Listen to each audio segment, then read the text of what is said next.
dans une nouvelle vidéo. Finalement je vous prends cette semaine parce que j'ai pas mal de choses à vous dire et notamment je vais vous parler donc à la fin de cette vidéo de ma préparation pour le printemps du livre de Montaigu.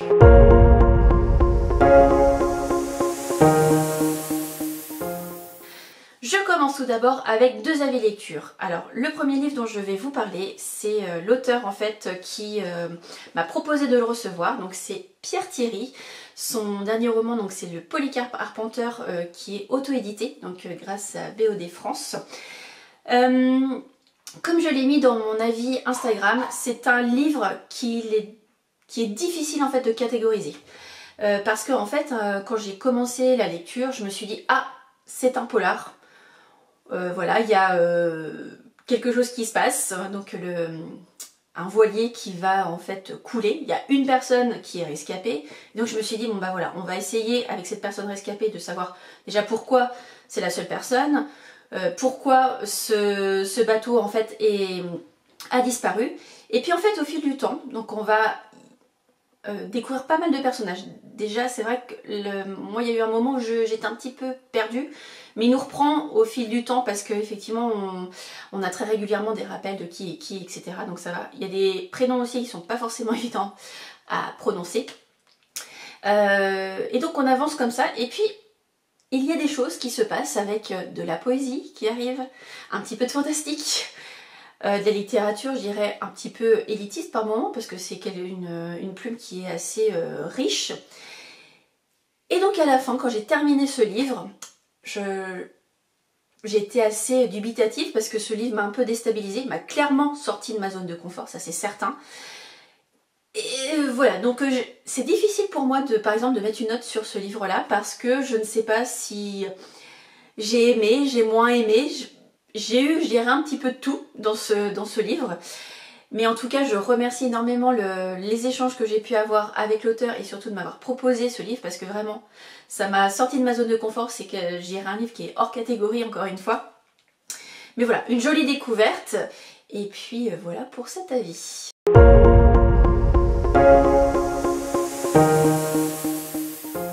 Je vous parle de mon deuxième avis lecture. Là, je dirais que je retrouve un bonbon, je retrouve un immeuble que j'adore, donc c'est l'immeuble de la rue Cavendish avec le tome 2, donc Charlotte se cherche, écrit par Caroline Kant aux éditions Les Escales. Je dirais, comme je l'ai dit un petit peu peut-être avec le premier tome, donc déjà ici on retrouve bien sûr certains personnages qui sont encore présents dans ce tome 2, on en découvre d'autres, et on a vraiment l'impression en fait de vivre au milieu de tous ces habitants. Il y a également quelque chose, je dirais, de plus profond, de sous-jacent, qui je pense va nous mener, je dirais, durant tous les tomes. Enfin, je suppose que ça fait déjà 2 fois. Chaque tome aussi se termine de la même manière, mais je ne dis pas plus.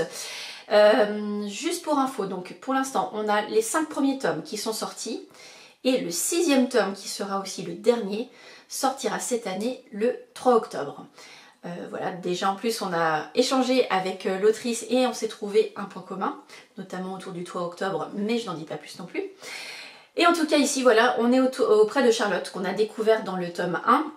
Là effectivement on va vraiment la suivre au niveau de son travail, au niveau de sa famille, de ses pensées, hein, on est toujours dans la tête des personnages, et c'est ça que j'aime, parce que moi c'est ce qui m'a tout de suite interpellée. Là quand j'ai commencé, voilà, elle commence son nouveau boulot en tant que...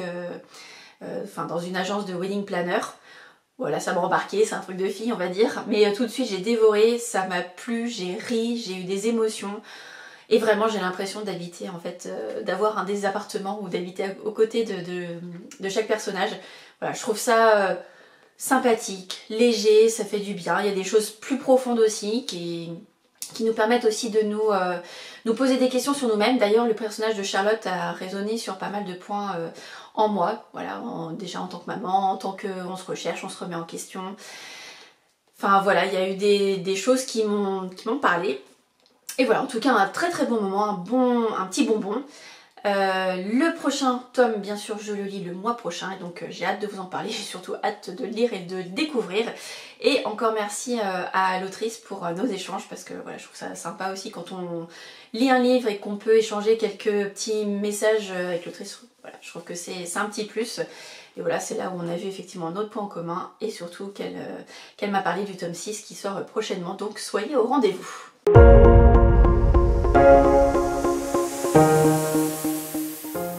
Je vais vous parler maintenant d'une réception, et comment vous dire, quand j'ai reçu ça, donc c'était hier dans ma boîte aux lettres, hier midi, on aurait dit une vraie gosse, j'ai ouvert et quand j'ai vu le livre que c'était, mais j'étais super contente. Donc c'est le dernier livre de Freda McFadden, donc la psy, aux éditions City, et je remercie énormément Eric Poupet pour m'avoir envoyé, donc c'est un service presse et je ne suis pas rémunérée pour en parler. Mais voilà, j'étais euphorique, enfin voilà, vous allez me dire c'est qu'un livre, etc. Mais j'ai tellement aimé en fait La femme de ménage de cette autrice. C'est vrai que j'ai pas lu la suite parce que j'ai entre guillemets peur d'être un petit peu déçue de la suite. J'ai peur de, je sais pas, qu'il y ait un soufflet qui retombe ou quoi que ce soit, j'en sais rien. Et donc là je me suis dit, celui-ci j'ai vraiment envie de le découvrir, de voir si elle va nous faire encore un thriller psychologique ou domestique comme elle a su faire au premier, ou nous embarquer différemment. Sa plume aussi, est-ce qu'on va avoir autant de rebondissements, de choses qui vont nous surprendre? Et en fait, c'est ce que je veux aussi. Mais voilà, c'est un livre que j'attendais. Et pour information, donc quand vous aurez cette vidéo, il sera tout juste sorti. Donc il sort le 17 avril, donc aux éditions City. Donc moi je peux que vous recommander de le lire, même si je ne l'ai pas encore lu, mais je vais le lire tout bientôt, parce que j'ai reçu également de la part d'Eric La Maison des Mensonges de John Marks, toujours aux éditions City, et je sais que ce sera mes 2 dernières lectures du mois d'avril, parce que voilà, j'ai vraiment envie de le découvrir, et je trouve que quand on a le privilège de recevoir des livres comme ça, des maisons d'édition, bah voilà, je trouve que j'ai envie de mettre un point d'honneur à les lire assez rapidement pour donner mon avis, etc. Mais voilà, donc j'étais très contente et je vous lis donc le résumé. Jeunes mariés, Tricia et Ethan recherchent la maison de leurs rêves. Alors qu'ils visitent un manoir isolé ayant appartenu au docteur Adrienne Hale, une psychiatre renommée disparue sans laisser de traces 4 ans plus tôt, une violente tempête de neige les piège sur place. Et la maison n'a rien d'un cocon rassurant. Il y a ces empreintes de pas récentes sur le parquet, ces bruits à l'étage, comme si quelqu'un vivait là. Pire encore, Tricia découvre une pièce secrète qui renferme les enregistrements audio de chaque patient du docteur Hale. La jeune femme les écoute les uns après les autres, tard dans la nuit. La toile de mensonges ayant conduit à la disparition de la psy se dévoile lentement. Mais déterrer de vilains petits secrets est un jeu dangereux, et lorsque Tricia écoute le dernier enregistrement, il est déjà trop tard. Addictif et machiavélique, le nouveau best-seller de l'auteur de La femme de ménage. Bon ben voilà, et elle connaît tous vos secrets, découvrez les siens. J'ai trop hâte. Voilà, j'ai vraiment hâte de lire ce livre, et voilà, je peux que vous le recommander. Si vous avez aimé, je pense, la femme de ménage, n'hésitez pas à aller celui-ci, donc il est sorti le 17 avril aux éditions City.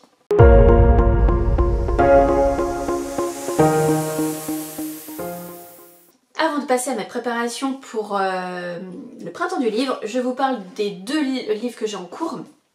Donc j'ai Les Déracinés de Catherine Bardon aux éditions Pocket, une belle brique.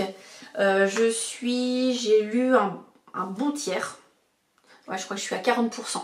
Donc voilà, on découvre les personnages. Donc au tout début de l'histoire, on est à Vienne. La Seconde Guerre mondiale va faire son apparition. Il va y avoir forcément des choses concernant les juifs, et eux, la famille dont on parle, sont juifs, donc forcément ils vont subir des choses horribles. Là, comme je suis à 40%, je ne vais pas trop en dire, et puis surtout je vous laisse le découvrir parce que c'est une saga familiale qui comporte 4 tomes. Et pourquoi je le lis aussi, c'est parce que je souhaite rencontrer en fait Catherine Bardon au printemps du livre de Montaigu pour lui faire dédicacer le tome 2, parce que celui-ci en fait je l'avais acheté à Brive le 4 novembre 2022, ce que c'est écrit, et je me suis dit que voilà, je voulais absolument commencer à le lire. J'espère le terminer avant vendredi, mais bon, au pire, moi j'aurais commencé, je sais la plume que c'est, et franchement ça se lit hyper bien. Il y a plus de 700 pages. Ouais, on est à 750, plus de 750, mais ça se lit très bien. Les chapitres sont courts, on suit 2 personnages principaux, et voilà, elle nous embarque vraiment dans cette histoire. J'ai hâte d'en savoir plus, là ils sont à une étape. J'ai hâte de voir ce qu'il en est, de découvrir ce qu'il en est au niveau des personnages et j'ai hâte aussi d'échanger avec elle. Et le deuxième livre que je lis, c'est dans le cadre du book club, donc Les Angevines Bookin. Je lis Achète-toi toi-même ces putains de fleurs de Tara Schuster. Et en fait c'est un livre, je dirais, un peu de développement personnel. Donc c'est une personne qui va parler de ce qu'elle a vécu, des clés en fait qu'elle a mis en place pour elle pour aller mieux. Voilà, elle s'est aperçue à un moment que ça allait pas. Donc elle s'est dit, il faut que je fasse quelque chose et elle nous donne en fait des conseils. Voilà, j'ai mis déjà quelques petits post-it parce qu'il y a des choses que je trouve bien. J'ai noté aussi quelques points dans mon téléphone, mais voilà, j'aime beaucoup. Alors je dirais c'est deux salles, deux ambiances. Parce que là, voilà, je dirais, je le lis un petit peu plus entre guillemets dilettante, alors que là, voilà, j'aime bien me poser quand même un petit peu pour le lire pendant un certain temps. Mais voilà, les deux en tout cas m'apportent plein de choses. Mais c'est vrai que les déracinés, je les ai constamment en tête. J'ai hâte de savoir ce qui se passe, donc voilà. Et je me dis qu'il va falloir que... Qui dit saga familiale avec 4 tomes, dit 3 autres tomes à lire, que j'ai déjà dans ma bibliothèque, donc ça, c'est déjà fait. Mais c'est surtout, je vais avoir hâte de lire la suite.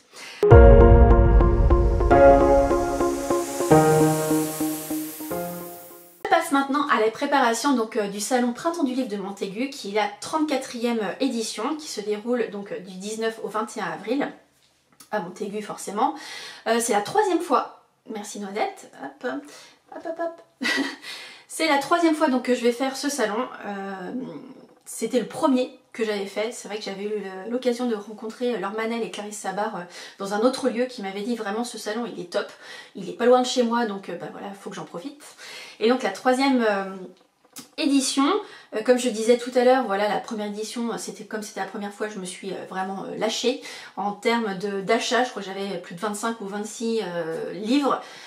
Je vais essayer d'être plus raisonnable. Donc en fait sur mon téléphone j'ai en fait une note où j'ai noté tous les auteurs que je souhaite voir, les auteurs que je souhaite, en fait certains auteurs je vais acheter leurs livres, d'autres auteurs où je vais emmener en fait des livres que je vais faire dédicacer parce que c'est déjà des livres que j'ai dans ma palle et vous savez que j'ai plus de 200 livres dans ma palle donc c'est pour ça aussi que je veux raisonner mes achats. On n'est pas à l'abri d'un craquage, hein, je sais bien, mais voilà, là je me suis dit, j'ai 5 livres sûrs que j'achète. Je me suis donné un 6e parce que comme vous savez, en fait, à chaque salon, en fait, je souhaite découvrir un nouvel auteur. En l'occurrence, ce sera une nouvelle autrice, c'est Shelley Reid qui est publiée aux éditions Robert Laffont. Voilà, j'ai vu un post d'elle, je me suis dit pourquoi pas, ça peut être intéressant de la découvrir. Donc ce sera, je pense, mon 6e achat. Voilà, comme je vous dis, je me cantonne à 6, j'espère vraiment le respecter. S'il y a un craquage, il y aura un craquage, on verra bien, mais en tout cas pour moi ce sera les 6. J'aurai 2 autres livres que je vais acheter mais qui ne seront pas pour moi. Il y en a un que je vais offrir et l'autre, la même personne à qui je vais offrir le premier m'a dit si tu vois cette autrice, je veux bien avoir son dernier roman. Donc là ce sera l'occasion d'aller voir cette autrice.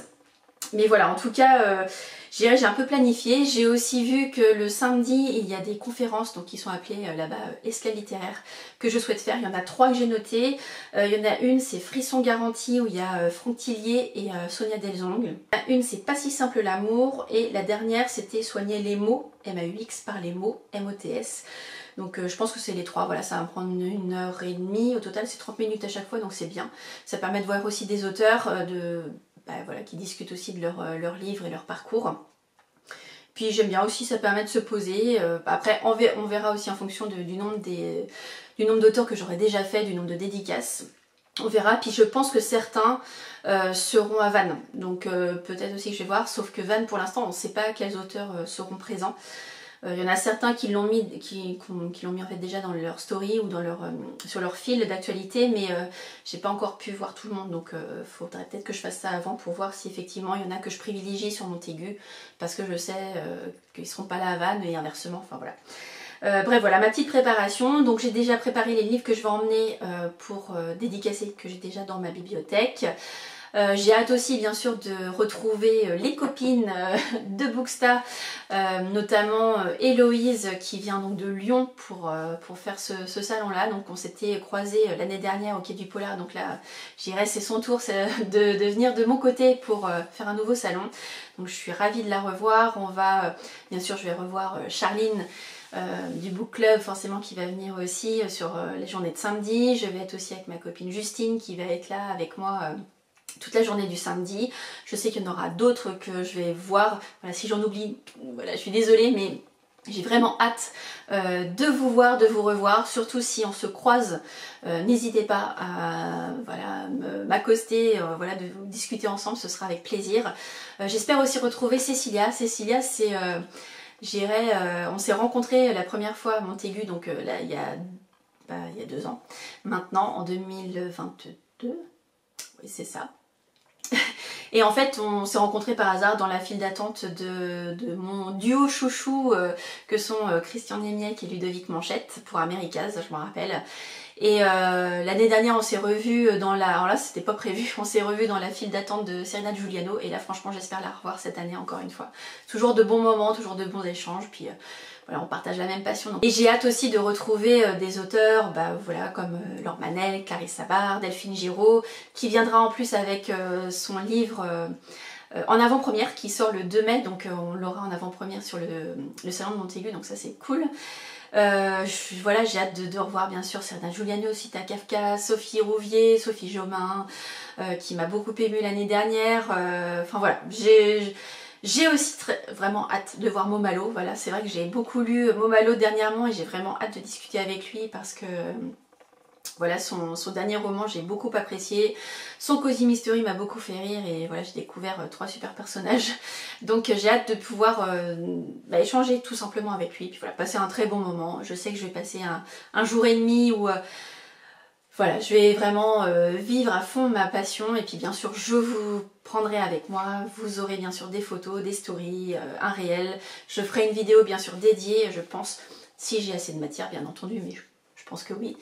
Et puis de toute façon on se retrouvera après, on retrouvera un rythme normal, mais en tout cas pour vous parler de mes lectures en cours, mais ça, ce sera dans une prochaine vidéo. Voilà, en attendant, je vous laisse ici parce que je pense que j'ai trop parlé. Je vous donne rendez-vous donc de toute façon la semaine prochaine. Prenez bien soin de vous, prenez voilà, du bon temps, profitez de vos lectures et puis je vous dis en tout cas à très bientôt. Ciao!